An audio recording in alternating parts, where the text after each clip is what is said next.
1 Kings chapter 10. The Queen of Sheba heard about Solomon and his connection with the name of God. She came to put his reputation to the test by asking tough questions. She made a grand and showy entrance into Jerusalem. Camels loaded with spices, a huge amount of gold and precious gems. She came to Solomon and talked about all the things that she cared about, emptying her heart to him. Solomon answered everything she put to him. Nothing stumped him. When the Queen of Sheba experienced for herself Solomon's wisdom and saw with her own eyes the palace he had built, the meals that were served, the impressive array of court officials and sharply dressed waiters, the lavish crystals and the elaborate worship extravagant with whole burnt offerings at the steps leading up to the temple of God, it took her breath away. She said to the king, "It's all true. Your reputation for accomplishment and wisdom that reached all the way to my country is confirmed. I wouldn't have believed it if I hadn't seen it for myself. They didn't exaggerate. Such wisdom and elegance, far more than I could ever have imagined. Lucky the men and women who work for you, getting to be around you every day and hear your wise words firsthand. And blessed be God, your God, who took such a liking to you and made you king." Clearly, God's love for Israel is behind this, making you king to keep a just order and nature of God-pleasing people. Then she gave the king 4.5 tons of gold, and also sack after sack of spices and expensive gems. There hasn't been a cargo of spices like that since that shipload the Queen of Sheba brought to King Solomon. The ships of Hiram also imported gold from Ophir, along with tremendous loads of fragrant sandalwood and expensive gems. The king used the sandalwood for fine cabinetry in the temple of God and the palace complex, and for making harps and dulcimers for the musicians. Nothing like that shipment of sandalwood has been seen since.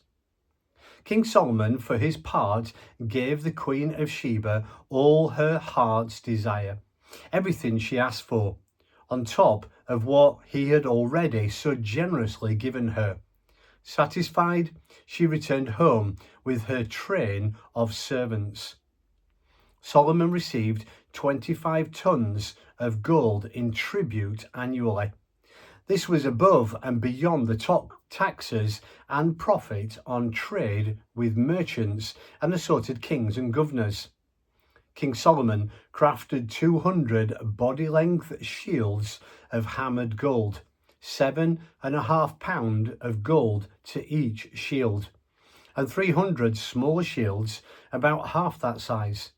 He stored the shields in the house of the forest of Lebanon.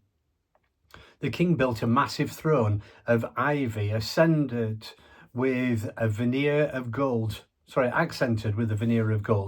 The throne had 6 steps leading up to it, its back shaped like an arch. The armrests on each side were flanked by lions. 12 of them, were placed at either end of the 6 steps. There was no throne like it in any of the surrounding kingdoms. King Solomon's chalices and tankards were made of gold, and all the dinnerware and serving utensils in the house of the forest of Lebanon were pure gold. Nothing was made of silver. Silver was considered common and cheap. The king had a fleet of ocean-going ships at sea with Hiram's ships.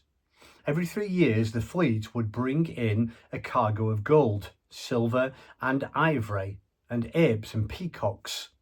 King Solomon was wiser and richer than all the kings of the earth. He surpassed them all. People came from all over the world to be with Solomon and drink in the wisdom God had given him.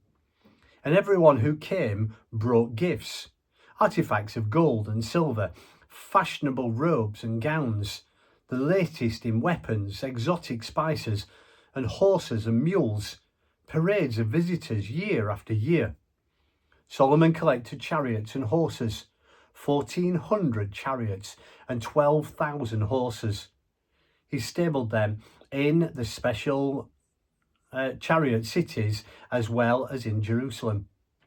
The king made silver as common as rocks and cedar as common as the fig trees in the lowland hills. His horses were brought in from Egypt and Sicily, specially acquired by the king's agents. Chariots from Egypt went for 15 pounds of silver and a horse for about 3¾ pounds of silver. Solomon carried on a brisk horse trading business with the Hittites and the Arameans' royal houses.